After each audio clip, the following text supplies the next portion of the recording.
Hello, Sunburst Baser here. I'm here today to give you my list of my 10 favorite bass songs. And I see that there's a whole lot of these kinds of lists on YouTube, but at least while I was browsing, all of them just had clips of those songs. Mine's going to be a little different because I'm actually going to play these songs for you, being a bass player and all, basser. And I've chosen these songs from kind of a variety of genres. And really the only caveat for them, I have to be able to play them. So there are a few songs I really like that I can't play, so they didn't make the cut. Anyway, let's get started. First song on the list here is a jazz standard called Killer Joe.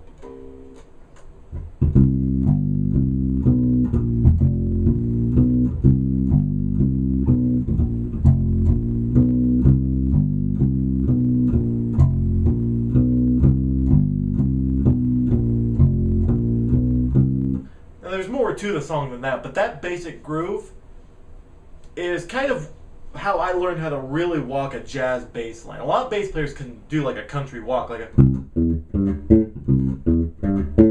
but jazz has a little bit different feel from your blues, your bar band rock, your country. And that song was the first one that really got the point across to me of how to really swing. And in fact, when I have students now, when I'm teaching them how to play a walking bass line, I teach them that because the basic line is just 5 notes. It's just a C, G, C, B, B flat, F, and then back up the scale. It's really easy to learn, just takes a couple of frets. So the notes aren't a problem, it's the swing. And when students can play that, it's not so hard to get them to play something like So What by Miles Davis, you know? And then they can play the walking line.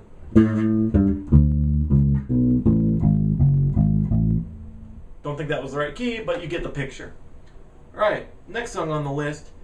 I'm a huge Tower of Power fan, and narrowing it down to one song was actually really tricky because I've kind of learned my favorite licks from a lot of songs, and it's really hard for me to pick just one Rocco Presciott song that is my favorite. So I went with the one that, when I first went to college many years ago, my freshman year, I joined the jazz combo, and one of the songs we played was this one.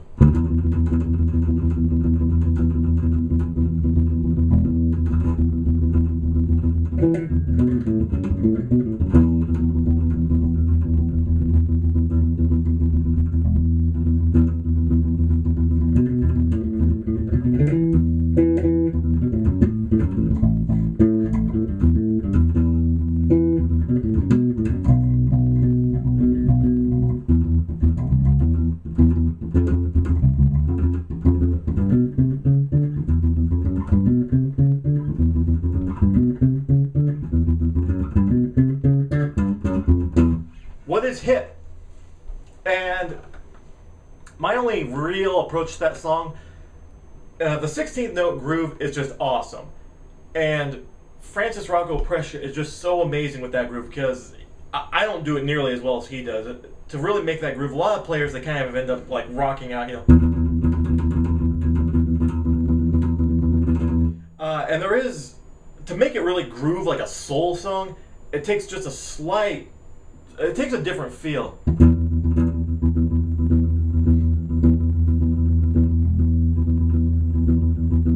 You know, I put a little accent on the one of each beat, and I don't play Rocco Precious fills note for note just because, so I play my own. They're similar, it's octave.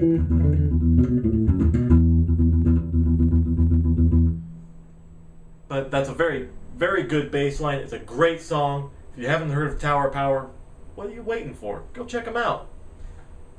Next song up, I've been listening to these guys since I was high school. I got to see them live on their 30th anniversary tour. I'll just let the song go.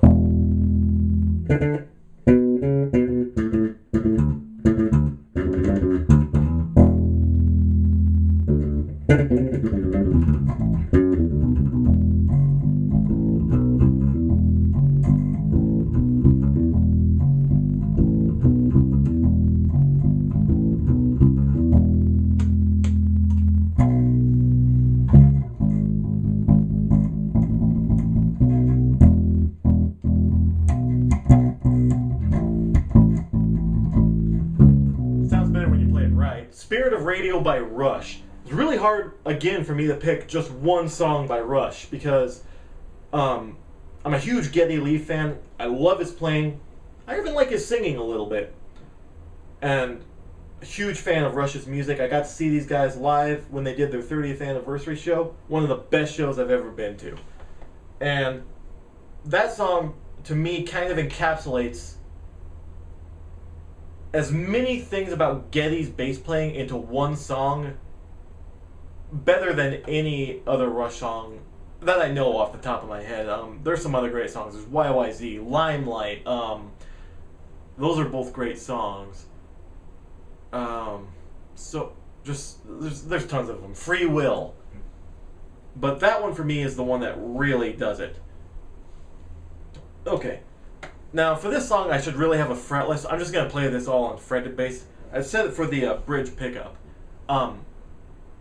When I was in college the first time, I met a girl who was really into Paul Simon.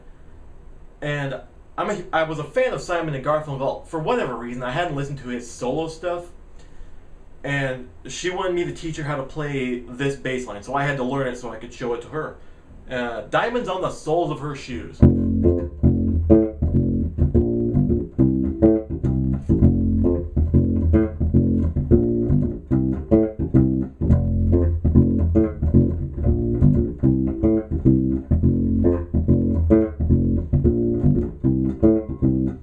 So, now, the actual record has quite a bit more stuff going on. It's an incredible bass line.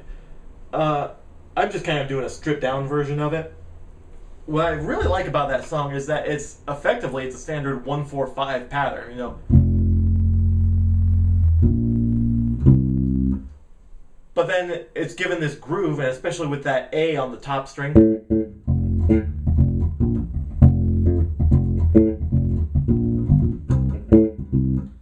It just adds a little extra flavor to that song and to that bass line. And it's a great bass line. It's on Graceland. If you haven't checked out Graceland, go do that. Okay, like many bass players who grew up in the 1990s, I'm a huge Flea fan. And, you know, this was another tough one because I think I've learned so many Flea songs and Flea licks. I have to play other stuff so that I don't just copy Flea all night. I have to think like Tower Power or Geddy Lee. I'm not a very original bass player. And obviously, most of the singles, hit singles, Suck My Kiss, Under the Bridge, Higher Ground, Californication, Other Side, have really good bass playing. But I think my favorite Flea bass line is on Blood Sugar Sex Magic, and it's My Lovely Man.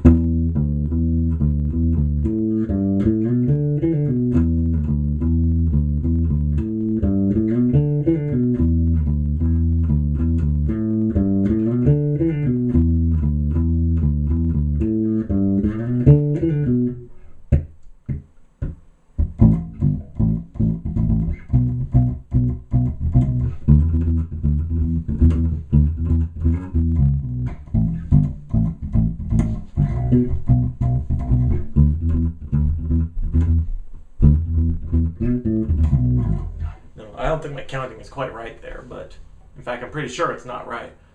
That is just a really fun song to play. It's got a lot of great bass playing. There's a lot of stuff that I didn't do in there, but the basic line,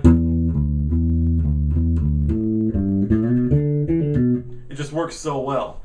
And no, Flea does not go to the lower octave like John does until the solo, and then it's...